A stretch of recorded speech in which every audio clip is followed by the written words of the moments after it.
Hi అండి. Welcome to Lavanya mini kitchen. ఈరోజు క్రిస్పీగా చికెన్ జాయింట్స్ ఫ్రై ఎలా చేసుకుందామో చూద్దాం. చికెన్ అండ్ రోటిలో ఎండుమిర్చి చితక్కొట్టి ఉంచాను. తర్వాత ధనియాల పౌడర్, గరం మసాలా, సాల్ట్, కారం, గుడ్లు, అలాగే క్లీన్ చేసుకున్న మాంసం. నేను రోట్లో ఉన్న ఎండుమిర్చిని బాగా కలిపేసానండి ఆల్రెడీ. దీంట్లో కారం సరిపడినంత వేసుకొని, మేమైతే కొంచెం కారం తింటాం, ఎక్కువ వేసాం. తర్వాత గరం మసాలా, దాంట్లోనే ధనియాల పౌడర్,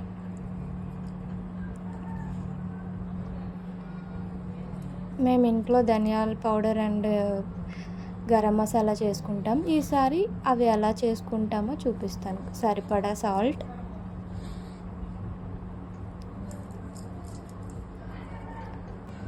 చికెన్కి ఇవన్నీ కలిపి బాగా మ్యాగ్నేట్ చేసుకోవాలండి.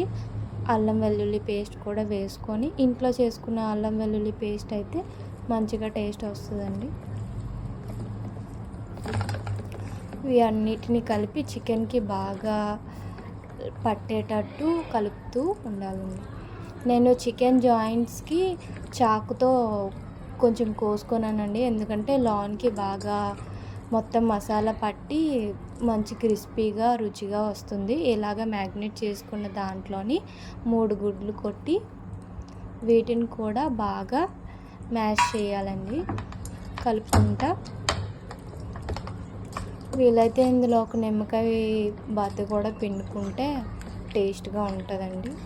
ఇలాగా బాగా మిక్స్ అయిన దాన్ని మనం బాగా కలుపుకొని ఒక 1 అవర్ 2 అవర్స్ ఫ్రిడ్జ్లో పెట్టుకుంటే చికెన్కి మసాలా అంతా బాగా పడుతుంది. ఇక చూసారా ఎంత బాగా మిక్స్ అయిందో.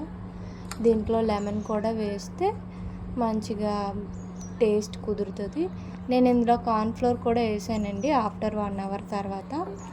వేసిన దాన్ని మళ్ళీ కలిపి ఇప్పుడు ప్యాన్లోని ఆయిల్ వేసి డీప్ ఫ్రై చేయడానికి ఆయిల్ వేసి వేడి చేశాను.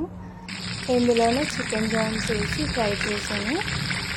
ఇవన్నీ ఇలా ఫ్రై అయినప్పుడు వాటిని తీసి పక్కన పెట్టుకొని, మనకి ఇంకా క్రిస్పీగా కావాలంటే మీ దగ్గర ఓవెన్ ఉంటే ఓవెన్లో పెట్టుకోవచ్చు. లేదు అని అంటే గ్యాస్ మీద ఇంకొక 5 మినిట్స్లో లో ఫ్లేమ్లో మీరు పెట్టుకుంటే చికెన్ అనేది క్రిస్పీగా అవుతుంది. నేనైతే ఓవెన్లో పెట్టుకుంటున్నాను. 5 మినిట్స్ ఓవెన్లోని 200 degrees దగ్గర పెట్టుకుంటే మనకి చికెన్ అనేది క్రిస్పీగా వస్తుంది.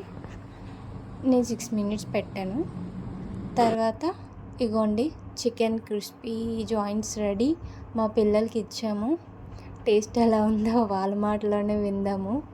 మా పెద్దోడికి పన్ను ఊడిపోయింది, తొరపల్లా కనిపిస్తుందండి. పాపం వీడియోలో వాడు చూస్తే అలుగుతాడు. బాగా తిన్నారు, టేస్ట్గా ఉందంట. మేము కూడా తిన్నాం, చాలా బాగుందండి. మీరు కూడా ట్రై చేయండి.